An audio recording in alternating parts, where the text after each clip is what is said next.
Selamat pagi, Bapak Ibu saudara sekalian yang kami kasih dalam Tuhan Yesus Kristus. Selamat berjumpa kembali dengan kami dari Restoration Christian Church di Los Angeles. Saya Hari Lee, Gembala Sidang. Hari ini adalah hari Minggu pertama untuk tahun yang baru, tahun 2025, Minggu tanggal 5 Januari. Kita akan membahas sebuah topik yang saya beri judul New Beginnings, yang akan kita ambil dari kitab 2 Korintus pasal yang kelima ayat 17 sampai 21. Kita awali dalam doa. Tuhan Yesus, kami terima kasih. 1 tahun telah berlalu, Engkau menyertai kami, memberkati kami meluncur masuk tahun yang baru bersama dengan Engkau. Biarlah apapun yang Kau rencanakan di dalam kehidupan kami terlaksana ya Tuhan. Kau menyingkapkan setiap rasa firman yang masih terselubung bagi kami, membantu kami mengerti, membantu kami menjadi proaktif dan aktif melakukan kebenaran firman-Mu. Untuk tahun ini bersyukur dalam nama Tuhan Yesus. Amin. Baik, Bapak Ibu Saudara sekalian, mari kita buka Alkitab kita kepada kitab Korintus, yaitu 2 Korintus, pasal yang kelima,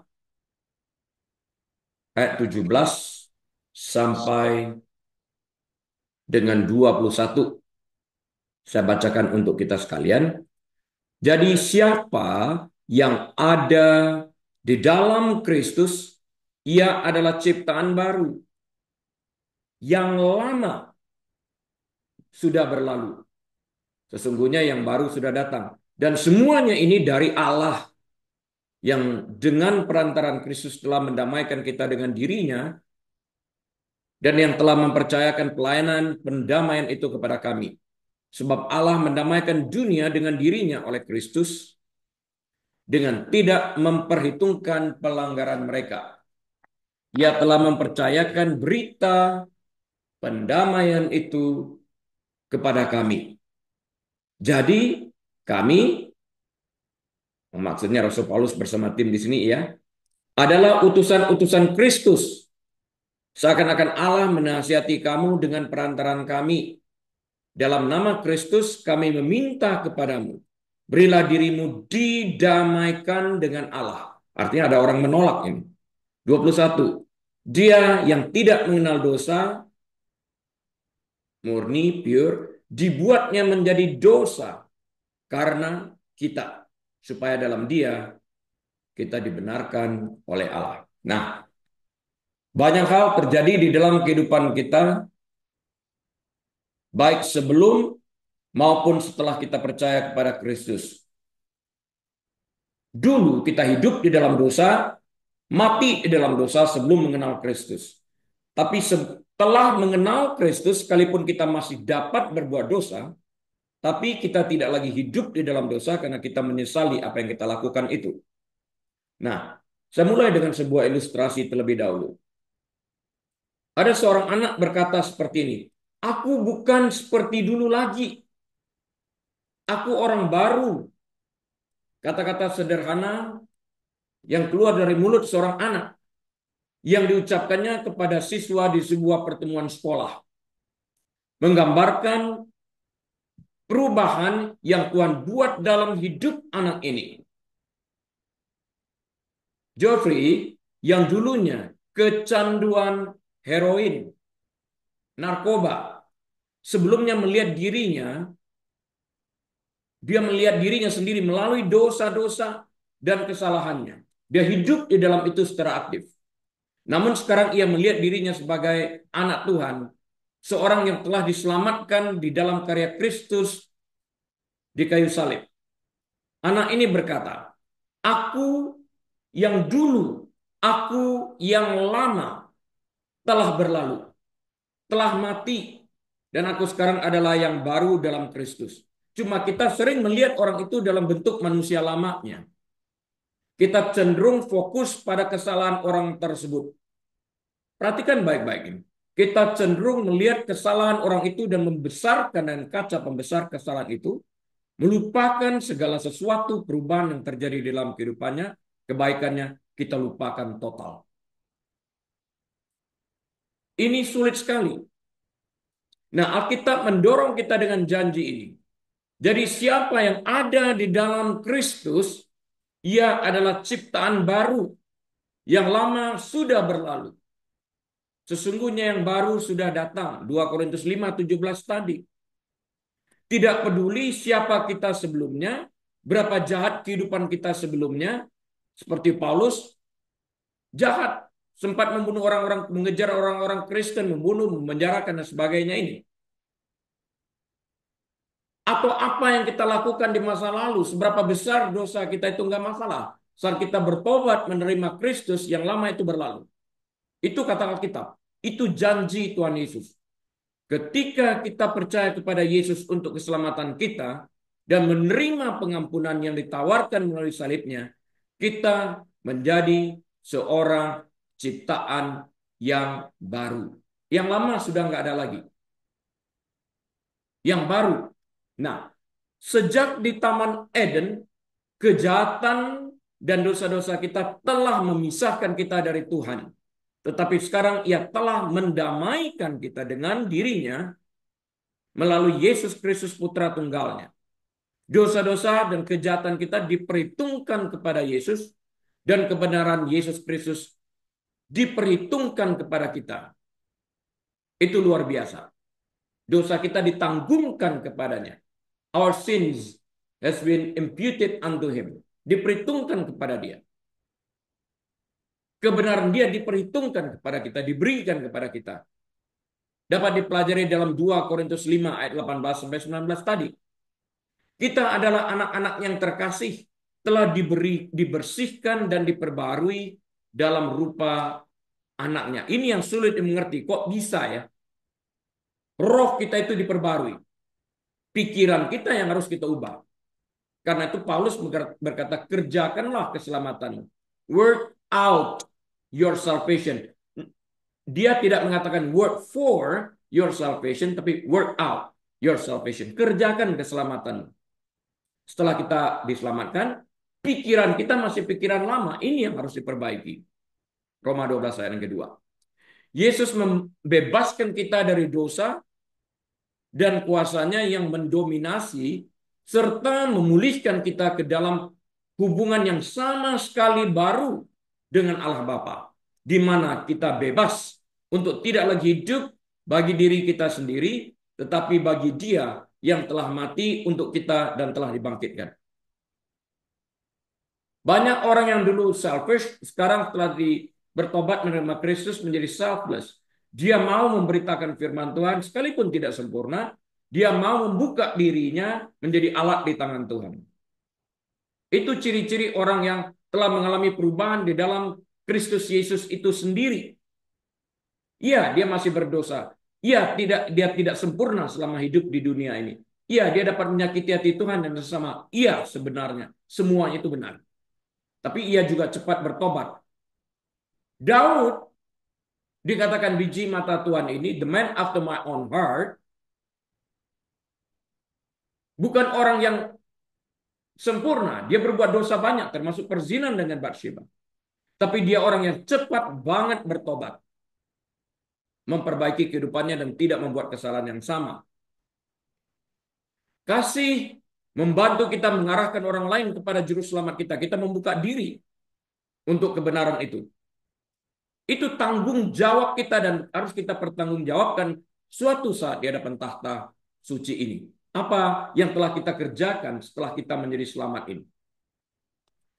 Dia yang dapat menjadikan mereka baru juga melalui kita. Pertanyaannya, maukah kita menjadi sarana, maukah kita menjadi alat di tangan Tuhan? Ballpoint itu nggak berarti apa-apa tanpa kita memegang ballpoint tersebut menjadi alat untuk menulis. Kita juga tidak dapat melakukan apapun juga selain kita menjadi alat di tangan Tuhan dipakai untuk memuliakan namanya. Nah, apa artinya bagi kita bahwa awal yang baru itu mungkin bersama Allah? Apa artinya? Bagaimana kita dapat hidup sebagai ciptaan baru bagi Allah itu sendiri? 2 Korintus 5:17 tadi mengatakan, jadi siapa yang ada di dalam Kristus, yang ada di dalam Kristus. Kalimat aktif masa kini, present time. Ia adalah ciptaan baru. Artinya berkelanjutan barunya ini. Tidak sebentar baru, sebentar lama. Enggak. Yang lama sudah berlalu. Sesungguhnya yang baru sudah datang. Yang berlalu itu tidak kembali lagi. Masa 10 menit yang lalu akan kembali lagi? Kan enggak. Satu-satunya matahari stop dan tidak bergerak itu pada waktu Yosua berdoa. Waktu dihentikan pada waktu itu. Tidak pernah lagi terjadi sesuatu seperti itu di mana Allah mendengarkan permintaan manusia seperti itu. Hanya Allah yang dapat melakukan ini. Dan tujuannya bukan untuk megah-megahan, tapi untuk berperang, mengalahkan kaum Amalek agar matahari tetap bersinar, dan selama matahari bersinar dia dapat memenangkan pertandingan tersebut. Bukan di dalam kegelapan, tapi di dalam terang. Waktu Tuhan menghentikan matahari ini, dia melihat kuasa Tuhan itu, dan dia tahu Tuhan beserta dia. Sesuatu yang baru terjadi di dalam kehidupan Yosua ini yang dipergunakan sebagai alat untuk bertarung demi kemuliaan nama Tuhan itu sendiri. Jadi kemuliaan Tuhan itu adalah sebuah fakta terjadi saat kita melakukan firman Tuhan. Itu kemuliaan. Paulus telah menulis bahwa kematian Kristus untuk dosa telah mengubah cara pandangnya terhadap orang lain. Dulu cara pandangnya musnahkan, penjarakan, siksa orang Kristen.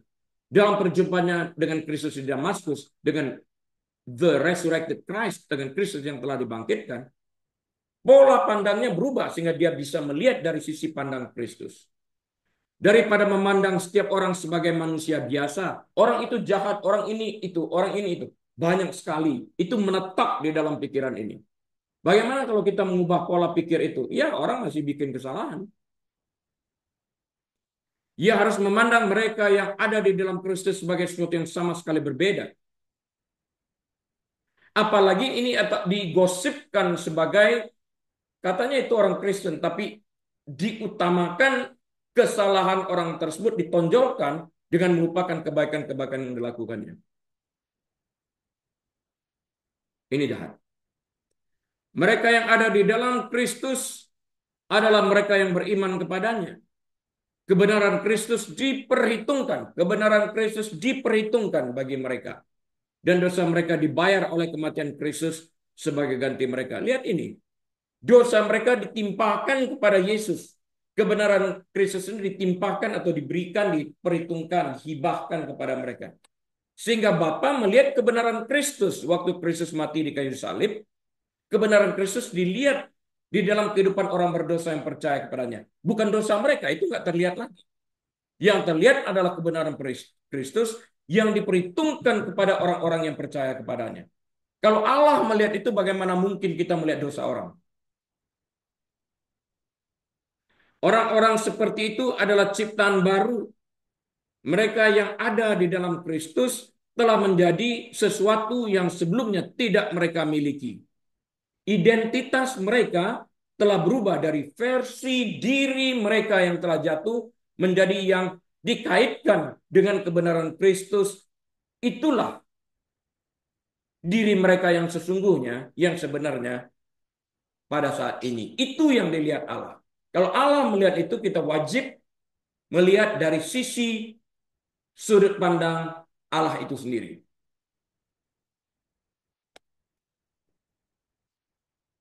Dengan demikian kita tidak hadir menjadi pengganti Kristus untuk menghakimi orang.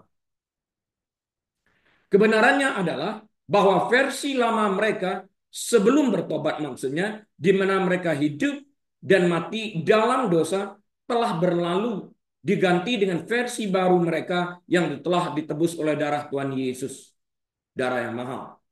Yang lama telah berlalu, tulis Paulus, dan itu kebenaran. Yang baru telah datang. Semua impian, semua gagasan, semua agenda, dan tujuan lama, keinginan lama telah berlalu dan telah digantikan oleh gagasan, agenda, dan tujuan Kristus dan agenda baru di dalam ciptaan yang sama sekali baru. Nah, ciptaan yang sama sekali baru ini disebut sebagai Kristen, pengikut Kristus. berpikir seperti Kristus ke arah sana. Pernyataan Paulus juga benar. Cara hidup manusia yang lama juga telah berlalu.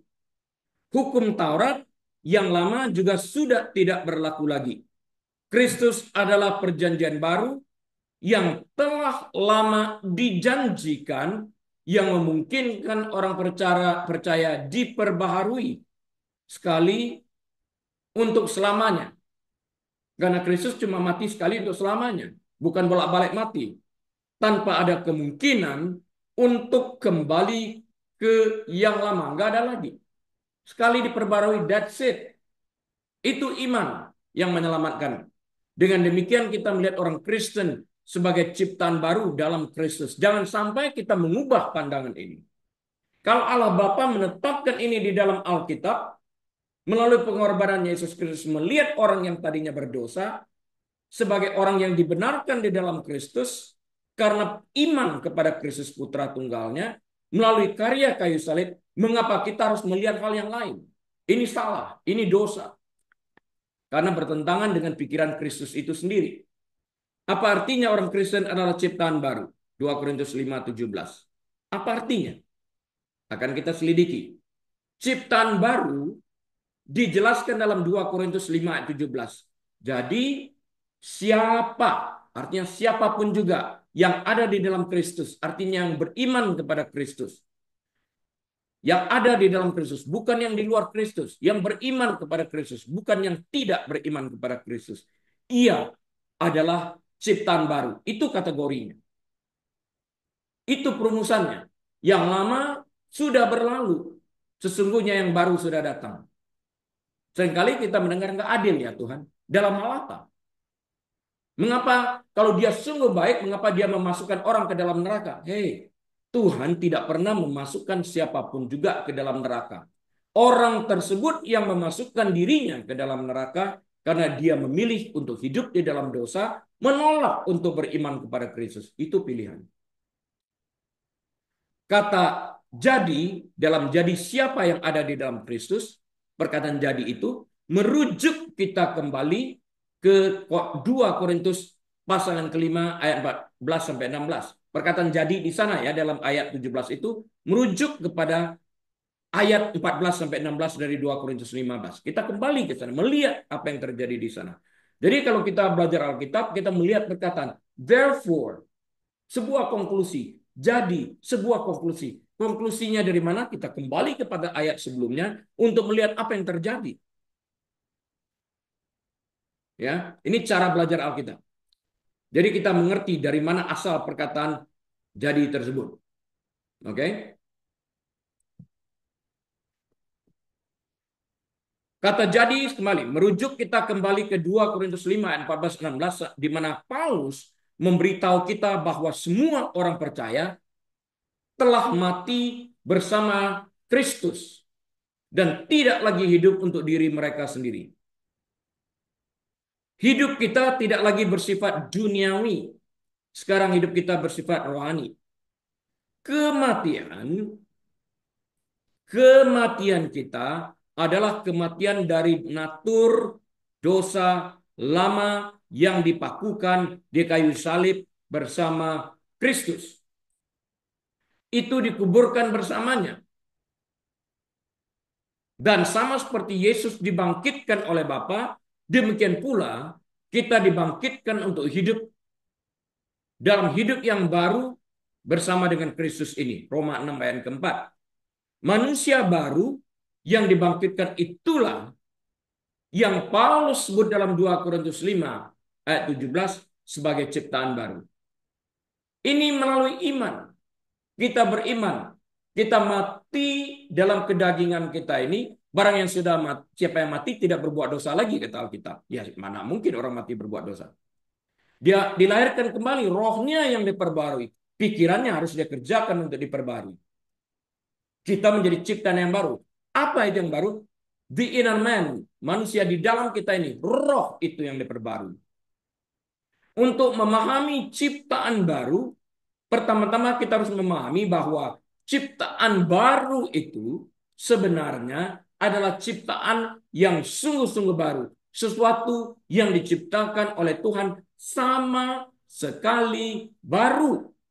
Perkataan cipta mengandung arti bahwa sesuatu yang diciptakan berasal dari tidak ada menjadi ada. Itu cipta, dari tidak ada menjadi ada. Dalam konteks ini, manusia tidak memiliki daya cipta. Karena segala sesuatu yang dibuat oleh manusia telah ada bahan dasarnya. Jadi manusia tidak dapat jadi manusia hanya dapat membuat sesuatu, tapi tidak memiliki daya atau kemampuan untuk menciptakan sesuatu. Manusia nggak bisa. Kadang-kadang kita melihat dia menciptakan lagu. Ini nggak benar, dia mengubah lagu. Karena kata-kata itu sudah ada. Nada itu sudah ada, bukan nada yang baru. Nada apapun sudah ada notnya. Bukan berasal dari manusia itu. Manusia menemukan sesuatu yang sudah ada. Tidak menciptakan. Manusia membuat kapal terbang. Aaron Brothers. Bukan menciptakan. Dia dalam hal ini. Jadi jangan kita mau menggantikan tugas Tuhan dengan mengatakan, aku menciptakan. Nggak ada. Aku bukan Tuhan. Aku membuat. Tuhan memberikan aku hikmat untuk dapat membuat ini. Titik. Pada saat Bapa menciptakan manusia yang baru sama sekali dalam Yesus Kristus, lumpur dosa yang melekat pada manusia lama itu telah berlalu dan tidak berbekas sedikit pun dalam konteks manusia baru ini. Enggak ada. Kenapa kita harus melihat konteks, ya dia dulu begitu, ini itu. Enggak. Itu kita menjadi alat di tangan setan karena setan memang itu kerjanya.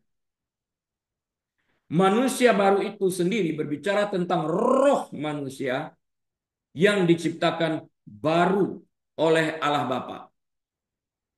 Tubuh manusia masih lama, masih sama, masih bertumbuh dalam umurnya. Yang telah menjadi baru ini, yaitu roh, masih itu langsung baru, dilahirkan baru roh ini.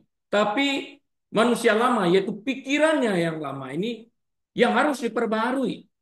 Jadi manusia yang baru ini harus mengerjakan keselamatannya, merubah pola berpikirnya, dengan mengubah pola pikir lama menjadi pola pikir baru di dalam Kristus. Karena segala sesuatu yang kita kerjakan, kita hasilkan berdasarkan pikiran. Kita sudah memikirkan. Kita nggak mungkin mengatakan kepada Tuhan, aku nggak sengaja. Kita sudah pikirkan itu. Kita sudah rancangkan itu. Apapun yang kita kerjakan. Kita sudah rancangkan. Kita nggak bisa datang kepada Tuhan, ampuni aku nggak sengaja. Enggak. Itu sengaja merancangkan dosa. Nggak ada lah orang merampok, kebetulan aku di bank, aku todong. Nggak ada. Termasuk pemerkosaan. Itu dirancangkan. Pikiran jahat dirancangkan. Orang entertain. Itu yang harus dirubah. Nah kalau enggak, kita menganggap ya gue masih manusia. Membenarkan diri supaya rasa enak ini, rasa tenang ini muncul. Menutup dosa tersebut. Yesus katakan kau diperbuat baru, dijadikan baru. Pola berpikir kita ini harus kita sesuaikan dengan pola pikir Kristus itu sendiri. Kain misalnya, diberitahu sengaja tetap memilih cara pikir yang lama, karena itu dia bunuh Abel adiknya. Kemudian dia mencoba membenarkan dirinya. Itu yang salah. Yohanes 1 ayat 13 memberitahu kita bahwa kelahiran baru ini terjadi atas kehendak Allah. Kita tidak mewarisi kodrat baru dari orang tua kita dan kita juga tidak memiliki kuasa untuk menciptakan diri kita sendiri menjadi baru sama sekali. Enggak punya. Kemauan keras manusia, willpower, tidak dapat membuat manusia lama berlalu dan menciptakan seorang manusia yang benar-benar baru. Allah juga tidak sekedar membersihkan kodrat lama kita. Ia menciptakan sesuatu yang sepenuhnya baru dan unik. Ciptaan baru itu sepenuhnya baru. Terjadi dari ketiadaan. Saya katakan tadi. Sama seperti seluruh alam semesta diciptakan oleh Allah dari ketiadaan. Manusia diciptakan dari tidak ada menjadi ada. Dia ciptakan terlebih dahulu debu tanah. Dari debu tanah yang dia ciptakan, dia bentuk kerangka manusia ini, kemudian dia meniupkan roh manusia ke dalam tubuh tanah liat ini. Dan dikatakan, dan man became a living being. Menjadi manusia. Yang berkehendak saat roh tersebut ditiupkan. Waktu roh manusia tercipta, waktu Allah meniupkan melalui lubang hidung ini, ruah, roh tersebut menyentuh tanah liat yang mati ini, kehidupan dimulai, jiwa tercipta. Will, emotion, and mind itu adalah bagian daripada jiwa tercipta. Karena itu manusia menjadi manusia berkehendak. Dan manusia dapat berkehendak baik, dapat juga berkehendak jahat. Pilihannya ada pada manusia itu. Waktu manusia percaya, Allah menganjurkan kita, meminta kita berpikir seperti Allah berpikir, sehingga kita menganut kepercayaan berpikir baik, bukan berpikir jahat. Ini pilihan pada kita. Pilihan pada kita.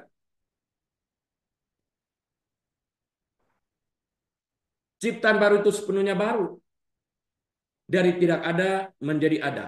Hanya Sang Pencipta yang dapat melakukan ini. Manusia tidak punya daya cipta. Willpower dari psikologi tidak dapat melakukan ini.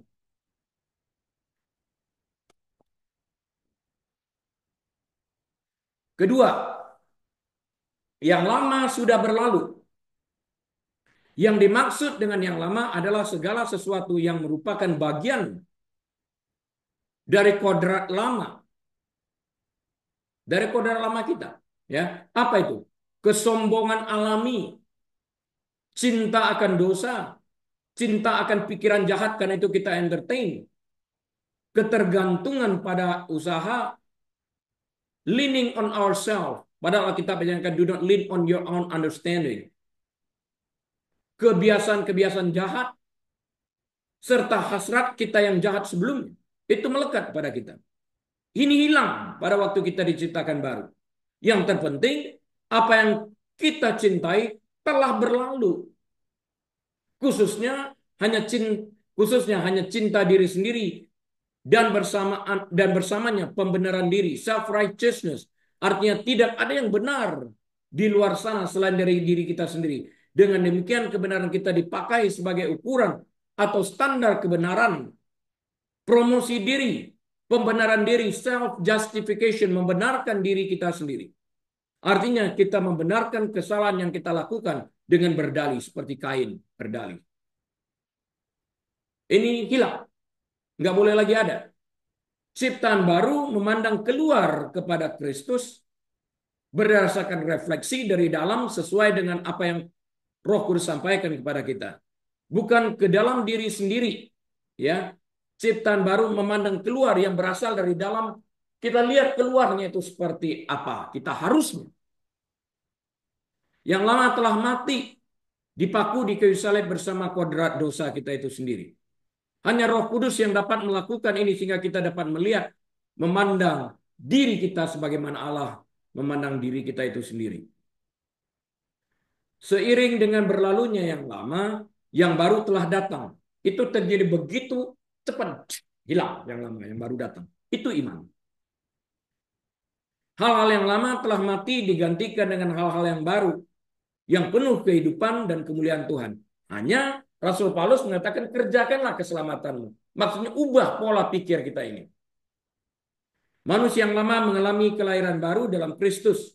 Ia suka melakukan hal-hal yang menyenangkan hati Tuhan dan membenci hal-hal duniawi dan kedagingan. Tujuan, perasaan, keinginan, dan pemahaman kita baru dan sangat berbeda daripada manusia lama. Kita melihat dunia secara berbeda. Paulus mengingatkan kita, kalau dulu mencuri, sekarang jangan mencuri. Ini pola berpikirnya dirubah. Kadang-kadang mendengar ada pengkhotbah mengatakan nggak apa-apalah, sedikit-sedikit yang penting dia berubah. Oh enggak. Tuhan mengatakan dulu mencuri, sekarang jangan mencuri. Dia nggak mengatakan dulu merampok, ya sekarang mencopet nggak apa-apa. Enggak. Total sama sekali berhenti.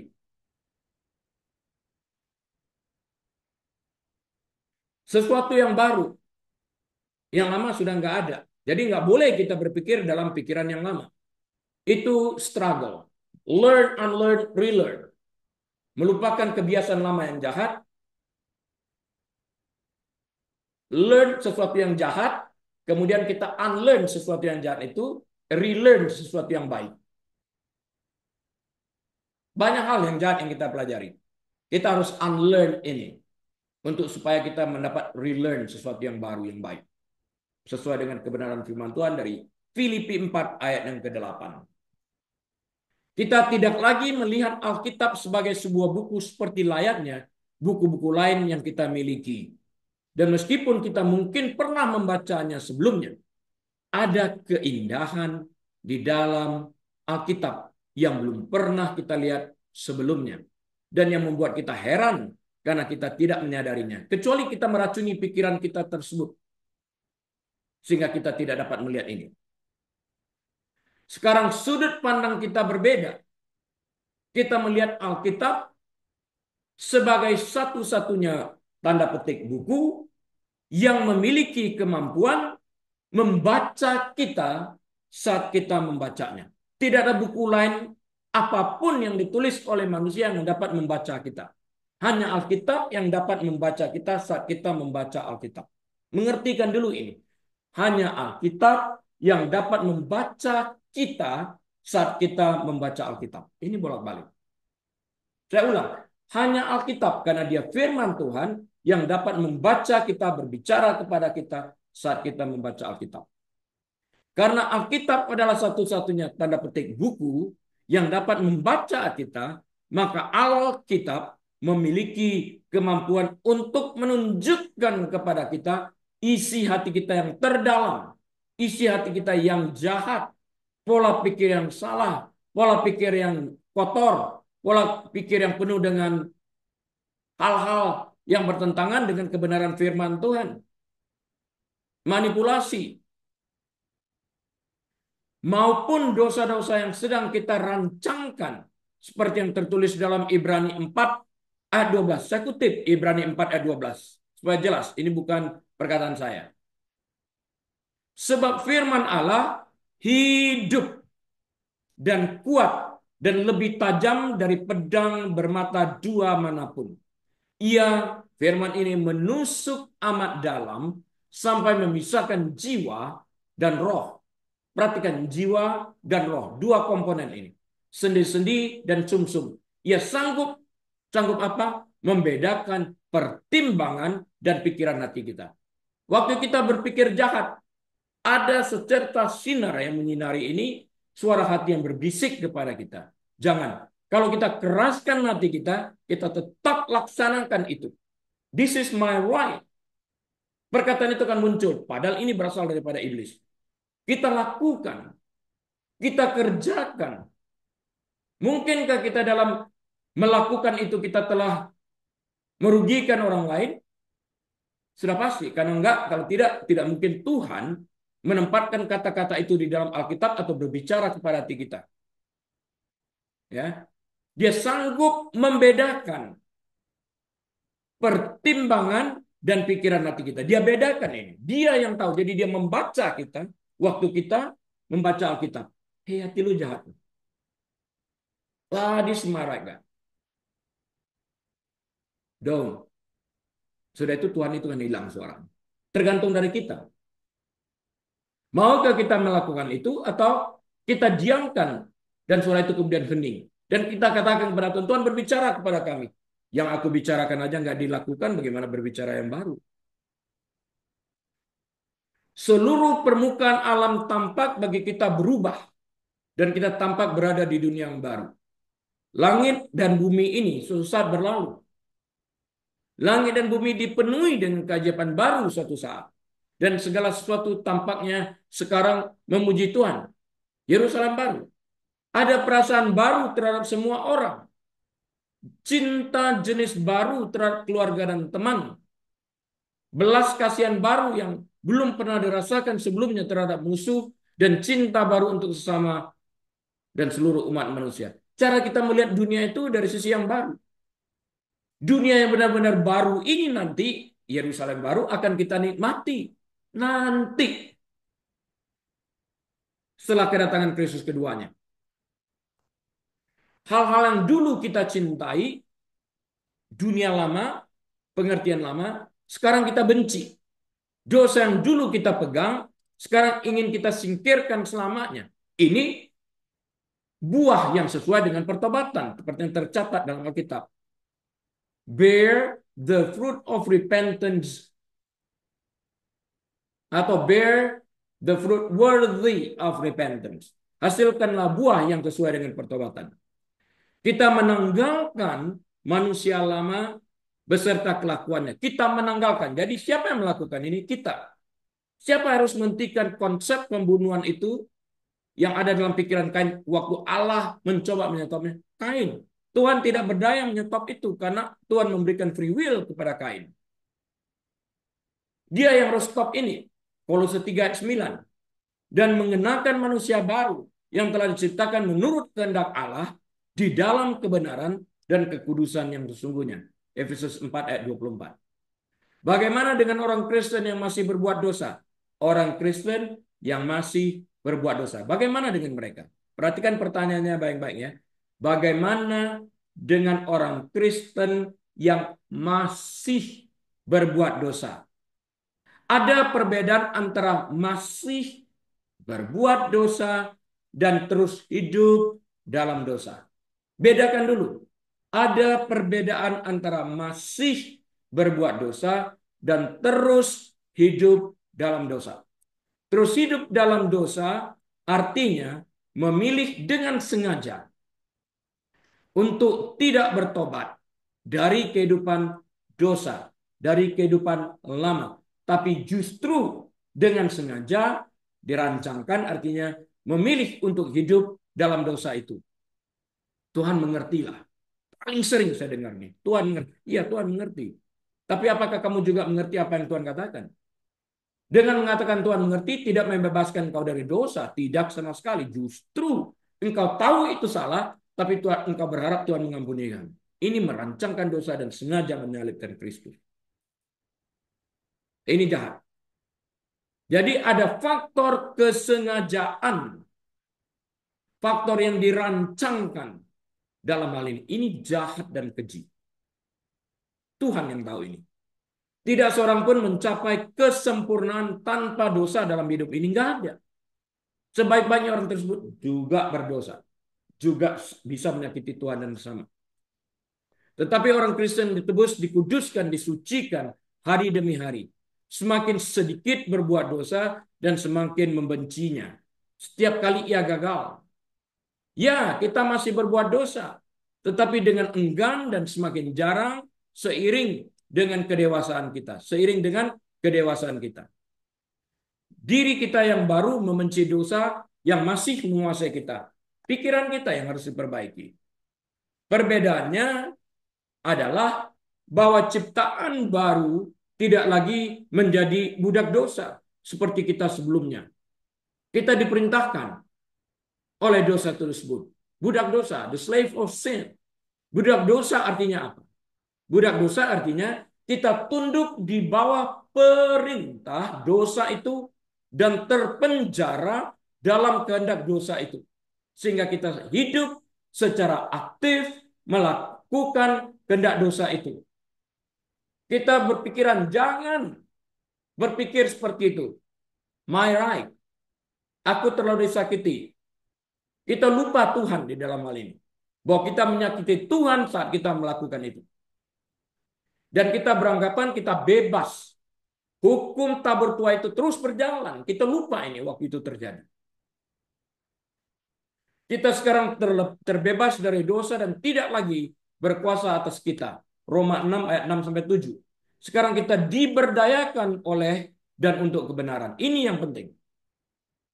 Kita sekarang memiliki pilihan untuk membiarkan dosa berkuasa, pikiran dosa ini berkuasa, atau melihat diri kita telah mati bagi dosa dengan memperbaiki pola pikir kita.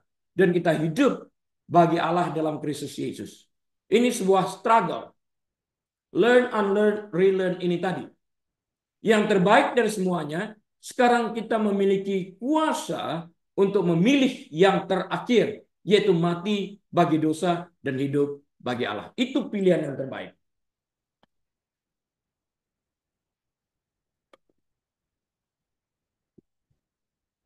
Ciptaan baru adalah sesuatu yang menakjubkan. Dibentuk dalam pikiran Allah. dan diciptakan oleh kuasanya untuk kemuliaannya. Sekarang, mari kita pelajari apa artinya yang lama sudah berlalu. Artinya apa? Yang baru sudah kita pelajari. Sekarang apa artinya yang lama sudah berlalu? 2 Korintus 5:17 tadi. 2 Korintus 5:17 adalah ayat terkenal di kalangan Kristen. Dihafalkan ini. Yang sering dipelajari sejak kecil. Jadi, perkataan tadi, therefore, jadi, kesimpulan. Dari mana? Kita lihat lagi dalam 2 Korintus 5 ayat 14-16 tadi. Siapa yang ada di dalam Kristus, ia adalah ciptaan baru. Yang lama sudah berlalu, sesungguhnya yang baru sudah datang. Apa artinya yang lama sudah berlalu? Ayat ini mengacu pada sentuhan yang mengatakan bahwa hidup yang lama sudah berlalu, sudah tidak ada lagi. Dan hidup yang baru sudah datang. Berlalu artinya tidak akan kembali lagi selama-lamanya. Apakah 30 menit yang lalu saat kita mulai kebaktian ini akan kembali lagi? Enggak kok. Apakah hari kemarin akan kembali lagi? Tidak. Karena itu seringkali kita mengatakan kepada, aduh mami mau kamu tetap 1 tahun aja deh, cute. Nggak bisa, aku jalan. Waktu ini berlalu. Apa pentingnya fakta bahwa yang lama sudah berlalu? Ayat ini bukan hanya sekedar ayat hafalan, tapi lebih dari sekedar ayat hafalan. Karena ayat ini merujuk pada kebenaran bahwa manusia lama kita yang bergelimangan dalam lumpur dosa sudah mati. Dan sekarang muncul manusia baru yang memiliki kemampuan dalam Tuhan Yesus untuk menolak keinginan daging, untuk berbuat dosa dan hidup memilih untuk menyenangkan Tuhan. Itu fakta yang harus kita kerjakan. Itu bagian kita. Mereka yang menaruh iman pada karya penebusan Kristus mengalami transformasi rohani berkat Roh Kudus yang berkarya di dalam kehidupan kita pribadi lepas pribadi. Alkitab menyebutnya sebagai dilahirkan kembali. Ini yang Yesus bicarakan kan? Dilahirkan kembali dalam Yohanes 3 ayat 3-7. Dia berbicara banyak tentang hal ini. Dengan Nikodemus, orang Farisi ini ada berbicara tentang kelahiran baru ini. Nikodemus bingung. Bagaimana mungkin orang sudah dewasa, sudah tua, masuk lagi ke dalam rahimnya, rahim ibunya? Nggak mungkin kan? Oh bukan. Roh manusia itu harus dilahirkan kembali. Apa yang lahir dari roh mengalami kehidupan. Para teolog menggunakan istilah regenerasi untuk menggambarkan tindakan menakjubkan di mana kita beralih dari kematian menuju kehidupan. Enggak mati lagi, hidup. Ya daging kita ini mati. Kembali ke tanah liat. Tapi roh ini hidup selamanya, tidak terhilang di dalam neraka. Kehidupan orang yang tidak percaya, sekalipun mulutnya mengaku percaya, setan juga mengaku Yesus, percaya Yesus itu anak Allah, tapi tidak mengubah keadaan bahwa dia tetap masuk neraka. Jadi kehidupan orang yang tidak percaya dicirikan oleh apa yang Rasul Paulus sebut sebagai hal-hal yang lama atau perbuatan lama, yaitu perbuatan sebelum beriman kepada Kristus. Itu manusia lama. Orang-orang yang tidak percaya memiliki sifat berdosa dan karena itu terpisah dari Allah. Suatu kombinasi yang merusak. Akibatnya gaya hidup mereka memperlihatkan perbuatan daging sekalipun mulut mereka mengatakan percaya kepada Tuhan. Apa yang mereka katakan itu nggak penting. Buah pertobatan itu yang menunjukkan apakah dia bertobat atau tidak. Iya, dia masih dapat berbuat dosa, tapi dia segera membenci apa yang diperbuatnya itu. Sementara kaum ateis mungkin memperlihatkan nilai-nilai moral dasar. Jangan membunuh misalnya. Jangan berzina. Diajarkan dari dalam rumah. Bergantung pada pendidikan dan lingkungan ya. Mereka terutama hidup, orang ateis ini, mereka terutama hidup untuk diri mereka sendiri dan bukan untuk Allah. Lebih jauh, orang-orang religius, bukan orang-orang rohani, orang-orang religius, yang belum dilahirkan kembali seperti kaum Farisi, tidak dapat berbicara tentang kehidupan lama yang telah berlalu. Nggak bisa. Ini yang dibingungkan oleh Nikodemus tadi. Mereka berada di bawah hukum Taurat dan mencari pembenaran melalui hukum Taurat. Mereka bangga karena hukum Taurat diturunkan melalui Musa kepada mereka. Seakan-akan mereka orang paling kudus karena memiliki hukum Taurat ini. Hukum Taurat tidak membenarkan. Hukum Taurat justru mengingatkan bahwa kita law breaker, kita melanggar hukum. Kita mati di dalam hukum itu sendiri yang menghakimi kita. Hal ini membuat mereka terkutuk ketika mereka gagal. Roma 3 ayat 19, Galatia 3 ayat 10 mengingatkan itu. Tanpa kelahiran baru, saya ulang, tanpa kelahiran baru, mereka tetap menjadi budak dosa. Roma 7 ayat 14 sampai 23. Menjadi religius tanpa Kristus. Pisahkan dulu religius dan rohani. Menjadi religius tanpa Kristus menuntun kepada keputusasaan dan pembenaran diri. Itu orang yang masih hidup dalam hukum Taurat. Seseorang yang hidup di bawah hukum Taurat juga harus mengantisipasi akan dihakimi dengan sempurna oleh hukum Taurat. Karena mereka percaya kepada itu, berpegang kepada itu. Allah adalah hakim yang adil. Hukum Taurat menuntut kesempurnaan tanpa cacat dan celah. Artinya tidak ada satu hukum pun yang boleh terlewati. Nggak ada satupun. Ada 613 hukum tertulis dalam hukum Taurat. 10 perintah Allah aja nggak bisa dilaksanakan, setiap hari kita langgar. Jangan berbohong. Oke, coba selidiki aja. Waktu kita membenarkan diri kita. Sampai saat ini tidak ada seorang manusia pun yang dapat menjalankan 10 perintah Allah dengan sempurna. Nggak ada. Yakobus 2 ayat 10, catatkan ini baik-baik. Ini ayat kunci. Yakobus 2 ayat 10. Yakobus 2 ayat 10. Mengatakan, sebab barang siapa, artinya siapa saja, menuruti seluruh hukum itu, artinya hukum Taurat, tetapi mengabaikan, melalaikan satu bagian daripadanya, melanggar satu aja, ia bersalah terhadap seluruhnya, batal seluruhnya. Saya memberikan contoh di masa yang lampau, ada 10 tanda stop. Tanda stop yang 10 kita langgar. Kemudian kita mendapatkan tiket. Pak polisi, 9 yang lain saya turuti, bahkan saya turun dari mobil untuk menggiring orang buta menyeberang. It's okay, tapi yang ini kamu langgar. Tiket dapat, bayar denda. Itu hukum Taurat seperti itu. Satu aja kita langgar, batal semuanya. Mana mungkin orang bisa masuk surga dengan cara demikian? Kita dibenarkan, dibuat perfect di dalam Kristus, bukan di dalam hukum Taurat. Kristus yang mengenapi hukum Taurat ini sehingga kita bonceng bersama dia terhadap kepenuhan daripada Alkitab yang digenapi ini. Justru di sini kita melihat fungsi Yesus yang datang bukan untuk meniadakan hukum Taurat, tapi justru untuk menggenapi hukum Taurat saat ia mati dan bangkit.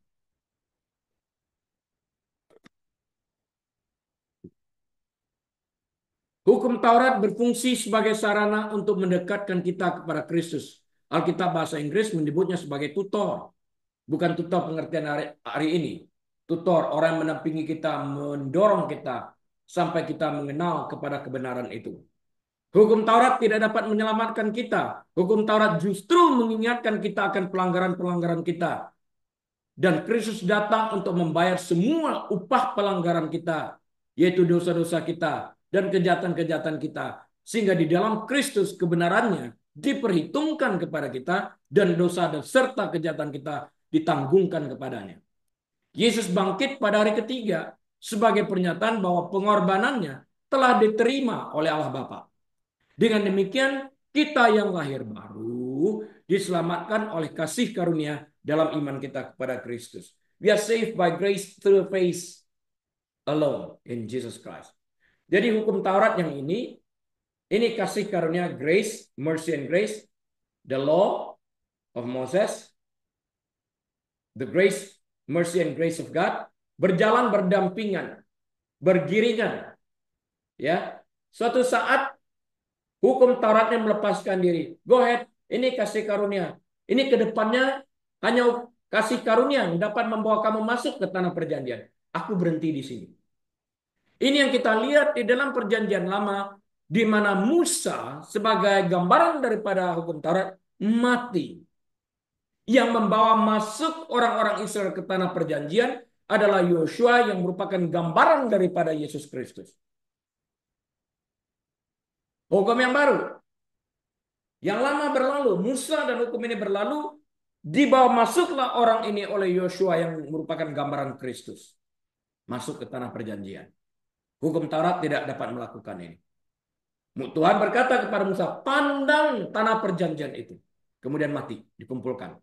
Jadi hukum Taurat itu hanya dapat mengimingkan, melihat dari jauh. Itu loh tanah perjanjian itu. Tapi aku nggak bisa membawa engkau ke sana. Karena aku akan mengingatkan kamu selalu bahwa engkau lawbreaker, engkau orang berdosa, engkau melanggar aturan, engkau melanggar hukum, engkau melanggar dan menyakitkan hati Allah. Aku mengingatkan itu. Engkau lakukan itu setiap hari. Aku nggak bisa bawa. Karena aku terikat kepada hukum. Karena engkau melakukan ini, aku harus menghukum engkau. Kristus datang untuk membayar upah dosamu itu. Dengan menggantikan engkau di kayu salib. Menerima hukuman yang layak engkau terima. Dan dihukum pada posisimu. Sehingga engkau dibebaskan dan masuk ke dalam kerajaan itu. Itu kasih karunia. Jadi kalau Allah berpikir seperti itu. Jangan sampai kita berpikir tentang orang lain busuk. Itu salah. Dengan demikian kita yang sudah lahir baru diselamatkan oleh kasih karunia dalam iman kita kepada Kristus. Titik. Jadi bagi mereka yang percaya kepada Kristus, manusia lama yang hidup dalam lumpur dosa telah berlalu. Ingat itu. Paulus memberikan gambaran ini dalam Roma 6 ayat 3-7. Atau tidak tahukah kamu bahwa kita semua yang telah dibaptis dalam Kristus telah dibaptis dalam kematiannya. Kita dibaptis dalam kematiannya.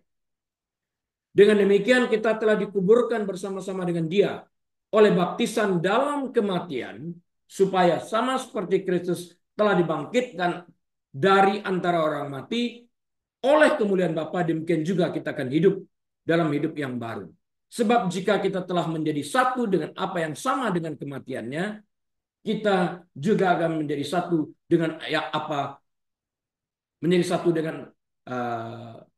apa yang sama dengan kematiannya, kita juga akan menjadi satu dengan apa yang sama dengan kebangkitannya. Karena kita tahu bahwa manusia lama kita telah turut disalibkan supaya tubuh dosa kita hilang kuasanya, agar jangan kita menghambakan diri lagi kepada dosa. Jangan menjadi budak dosa lagi. Sebab siapa yang telah mati, ia telah bebas dari dosa. Pertanyaan, apakah kita sungguh-sungguh mati karena dalam iman kita ini kepada Kristus, sehingga kita tidak mengikuti keinginan daging kita? My right, no. His right, not my right. Untuk membalas itu haknya Tuhan. Waktu kita membalas, kita menggantikan posisi Tuhan, mengklaim diri kita sebagai Tuhan. Ini jahat. Pengikut Kristus dipersatukan dengan dia dan membentuk tubuhnya. Jadi baptisan kita adalah baptisan dalam kematiannya. Kita dipersatukan dengan Kristus bukan hanya dalam kematiannya, tapi juga dalam kebangkitannya untuk menikmati kehidupan yang baru. Ketika dia disalibkan, diri kita yang lama juga ikut disalibkan. Ketika dia bangkit untuk hidup bagi Allah Bapa, kita pun dibangkitkan untuk menjalani hidup yang baru bagi Allah Bapa. Manusia lama kita dengan dosa-dosa yang telah berlalu. Kita akan mengingatkan diri kita memasuki tahun yang baru ini, agar iman kita dapat bertumbuh. Banyak pendeta yang khawatir, sangat khawatir bahkan, berkhotbah tentang kasih karunia. Karena takut jemaat mereka akan mencari alasan untuk hidup dalam dosa atau berbuat dosa. Namun, Bapak Ibu Saudara sekalian, hal ini bermula dari kesalahpahaman yang mendasar. Kasih karunia saya ulang, kasih karunia tidak hanya mengampuni kita dari hukuman dosa, tapi juga memiliki kuasa yang mengubah untuk mematahkan cengkraman dosa dalam hidup kita. Roma 6 ayat 14, Titus 2 ayat 11-12 sebagai referensinya. Realitas 2 Korintus 5 ayat 17 ini hanya mungkin terjadi karena grace, kasih karunia. Tapi lebih daripada itu kita tidak boleh membuat grace ini menjadi hyper grace. Saya bertemu juga dengan pendeta seperti demikian sehingga dia mengatakan Tuhan itu penuh dengan kasih sehingga dia tidak dapat menghukum orang. Sehingga orang yang aktif melakukan perzinahan atau hubungan homoseksual tetap masuk surga. Ini pengajaran yang salah. Ini sesat. Mereka yang mengantarkan diri mereka sendiri ke dalam neraka bukan Tuhan karena pilihan mereka untuk hidup di dalam dosa. Siapa memilih untuk hidup di dalam dosa akan mati di dalam dosa itu. Titik. Transisi dari kehidupan lama ke kehidupan baru bukan teori atau keayalan belaka, tapi sebuah kebenaran yang tidak pernah dapat disangka. Banyak orang dapat bersaksi tentang perubahan dalam hidup mereka ketika kasih karunia Tuhan bekerja. Lee Strobel telah mengumpulkan banyak contoh dalam bukunya yang berjudul The Case for Grace. Cetakan publishernya Sondervan. Dicetak pada tahun 2015. Bisa dicek di sana. The Case for Grace. Ini kumpulan yang ditulis oleh Lee Strobel ini. Sebagian orang Kristen mengalami perubahan seketika. Ada yang langsung berubah. Paulus, setelah dia bertobat dalam perjalanan ke Damaskus, dia menyingkir selama 3 tahun bersama dengan Tuhan, pergi ke Saudi Arabia, dididik, dan bertumbuh berkembang di sana dan kembali. Sebagai orang Kristen, sebagian orang Kristen mengalami perubahan seketika seperti Rasul Paulus, sementara yang lain mengalami kemajuan secara bertahap, pelan banget. Apapun itu kebenarannya tetap sama. Hal-hal yang lama telah berlalu bagi mereka yang ada di dalam Kristus. Kita didamaikan dengan Allah dan dipanggil untuk hidup baginya. Itu adalah gaya hidup yang indah, yang dipenuhi dengan kasih, kekudusan, penguasaan diri, kejujuran, dan perbuatan baik. Apa artinya yang baru sudah datang? 2 Korintus 5:17 tadi ngatakan itu kan ya. Yang lama sudah berlalu, enggak ada lagi. Karena itu sudah ditanggungkan kepada Kristus. Yang baru ini dalam pengertian sikap Kristus, karunia kebenaran Kristus ini yang datang dalam kehidupan kita. Yang lama itu sudah enggak ada. Ya, kebenaran ayat ini dapat kita lihat dari kehidupan orang kudus, seperti kehidupan Rasul Paulus yang diubahkan saat bertemu dengan Yesus dalam perjalanannya ke Damaskus. Kehidupan Maria Magdalena berubah sebagai akibat perjumpaannya dengan Kristus. Baik Paulus maupun Maria Magdalena sepenuhnya menjadi pengikut Kristus yang setia. Sebuah kebenaran yang tidak pernah dapat disangkal sebagai akibat perjumpaan mereka dengan Kristus. Manusia lama mereka sudah berlalu. Maria Magdalena darinya diusir 7 roh jahat kan. Dan yang baru sudah datang. Terlihat dari pola kehidupan mereka yang berubah 180 derajat. Ketika seseorang berjumpa dengan Yesus Kristus dan berserah kepadanya sebagai Tuhan dan Juru Selamatnya, orang itu sekarang berada di dalam Kristus. Bersatu dengan Yesus dalam kematiannya dan kebangkitannya, seperti yang dikatakan Roma 6 ayat keempat.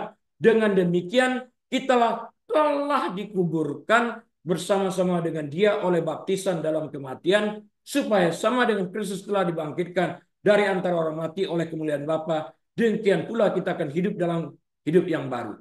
Kita menjadi ciptaan baru di dalam Yesus Kristus. Tidak mungkin lagi kita kembali yang lama. Kamu sudah selamat, tapi kamu sengaja hidup dalam dosa.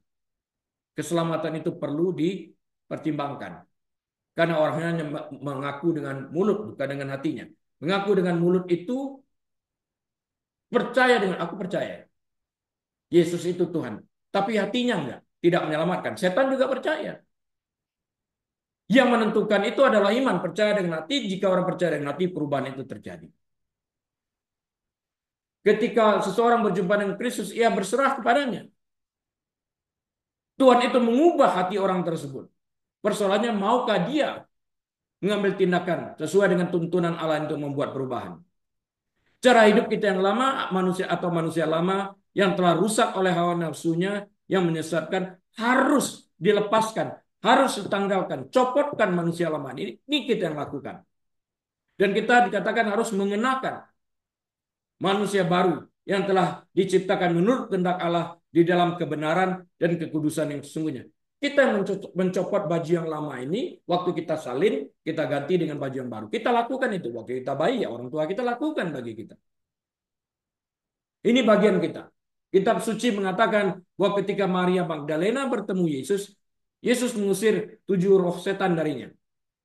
Setelah dibebaskan, Maria selamanya berubah menjadi pengikut Kristus yang setia. Menjadi pengikut Kristus artinya dia berada di mana Kristus berada.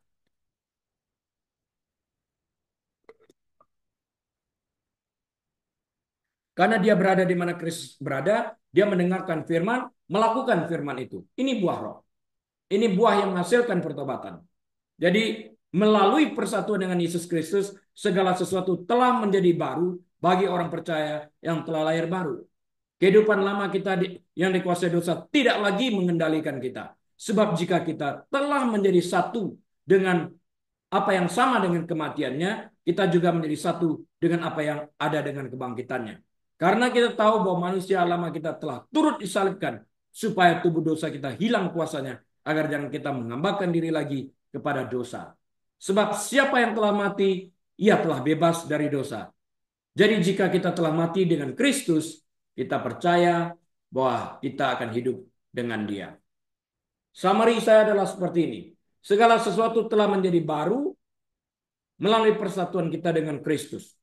Dan kita tidak lagi hidup untuk diri kita sendiri. 2 Korintus 5 ayat 15.